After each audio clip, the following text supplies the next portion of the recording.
Alors, verdict, pourquoi j'ai choisi d'intituler ainsi ce nouveau numéro de podcast?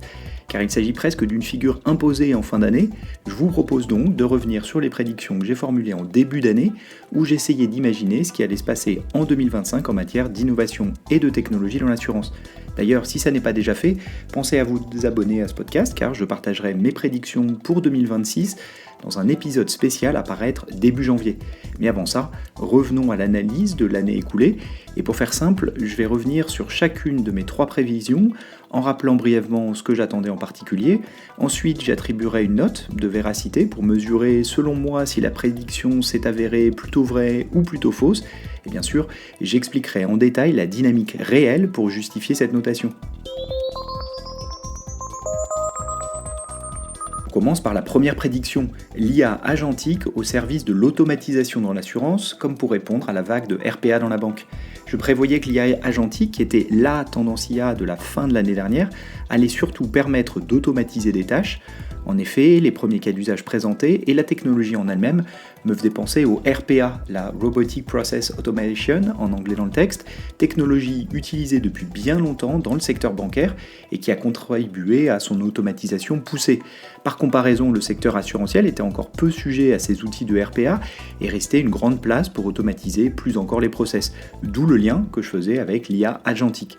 En réalité, l'IA a bien été une tendance très forte dans l'assurance, c'est plus largement la tendance tech, toute industrie confondue. L'assurance n'échappe pas à la règle, les posts à ce sujet cartonnent sur les réseaux sociaux, il ne se passe quasiment pas une semaine sans qu'un acteur historique de l'assurance n'annonce une initiative IA, comme Aon récemment par exemple, ou une conséquence de l'IA, je pense à Allianz récemment, et du côté des startups il en est de même. Sur l'année, un tiers de toutes les levées de fonds annoncées en Europe ont concerné des insurtech utilisant l'IA au cœur de leur proposition de valeur. Cependant, l'automatisation au sens RPA du terme et en analogie avec le secteur bancaire n'est pas vraiment le sujet principal de ces initiatives. Si on regarde de plus près, on voit 2 manières principales d'adresser le marché. D'une part, des startups plutôt généralistes qui co-construisent avec leurs clients assureurs. Elles indiquent faire de l'IA dans l'assurance, c'est une citation, sans cibler un cas d'usage précis pour le moment. Elles signent des logos rapidement, mais je m'interroge sur la manière dont elles pourront justifier d'un ROI à moyen terme sans promesse initiale claire. A l'inverse, d'autres startups offrent une proposition de valeur ciblée adressant un cas d'usage spécifique. Celles-ci entrent souvent dans des process de vente plus longs, comme toujours d'ailleurs dans le B2B dans l'assurance, mais auront certainement plus de facilité à mesurer leur ROI, ayant fait une promesse claire au départ du projet. Par ailleurs, c'est la gestion de sinistres qui est la plus concernée par les insurtech utilisant l'IA, avec près de la moitié de toutes les levées de fonds du secteur. Notons aussi de nombreuses startups qui proposent de réduire les tâches manuelles, notamment pour les courtiers et agents. Et au-delà, les autres sections de la chaîne de valeur sont plutôt également réparties. Bref, pour cette première prédiction, je mets une note orange. Oui, l'IA est une tendance forte, mais l'automatisation à la sauce RPA n'est pas vraiment le sujet. Passons maintenant à la deuxième prédiction. Le private equity va tirer le M&A dans l'insurtech et initier une vague de consolidation. Là encore, la tendance de fond est juste. Il y a bien eu une vague de M&A cette année, et au-delà du nombre d'opérations annoncées, c'est surtout leur nature qui fut intéressante. En effet, après une première vague de rachat, plutôt faute de mieux pour des startups qui n'avaient d'autre choix que d'accepter une offre de rachat pour continuer à opérer, plus récemment, des rapprochements ont semblé plus orientés par la valeur qu'ajoutait la technologie à la chaîne de valeur de l'assurance. Ainsi, on a vu des acteurs technologiques, souvent américains d'ailleurs, racheter des startups européennes et mettre en avant bien sûr l'opportunité commerciale de se développer sur un nouveau marché en bénéficiant déjà d'une base client établie, mais aussi en expliquant comment la technologie rachetée venait compléter l'offre de l'acquéreur, souvent en ajoutant une brique sur la chaîne de valeur, là où l'acquéreur n'occupait pas encore le terrain. Et cela confortait, il me semble, la conviction que certaines startups apportaient bien de la valeur à l'assurance en utilisant judicieusement la technologie. Cependant, nulle trace du private equity, peut-être est-ce trop tôt ou peut-être n'y a-t-il pas encore assez de startups rentables sur le marché pour attirer ces acteurs pourtant très actifs, notamment sur le courtage traditionnel. Par ailleurs, la consolidation anticipée ne s'est pas produite non plus, notamment entre géographies, où des acteurs opérant sur des lignes métiers identiques avec des positionnements proches auraient pu avoir intérêt à travailler ensemble plutôt qu'à se livrer une compétition frontale. Peut-être d'ailleurs cela arrivera dans un futur proche. Toujours est-il que sur cette deuxième prédiction, je mets une note jaune. Oui, le M&A a été une tendance marquante de l'année écoulée, même si ni les acteurs ni les raisons attendues ne sont survenus. Enfin, la troisième prédiction, une InsurTech va dépasser le cap symbolique des 1 million de clients. Je prévoyais que certains acteurs, notamment ceux qui adressent des clients directement, allaient dépasser ce cap des 1 million de clients.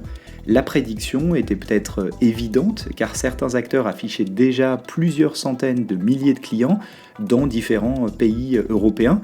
Cependant, avec la dynamique Startup VC qui a évolué, passant de la croissance à tout prix vers la croissance rentable, certains acteurs ont vu leur croissance amoindrie justement car l'enjeu de la rentabilité les obligeait soit à réduire leurs dépenses en acquisition, soit à augmenter les prix de leurs produits pour assainir leur portefeuille d'assurance.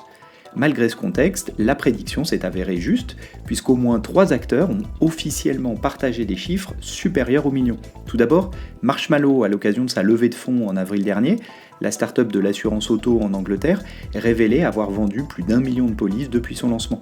Autour de l'été, c'est Hellas Direct qui révélait dans une interview que j'ai réalisée avec le fondateur être à plus de 1,5 million de clients couverts, principalement en Grèce, Roumanie et Europe du Sud pour ses solutions d'assurance auto principalement.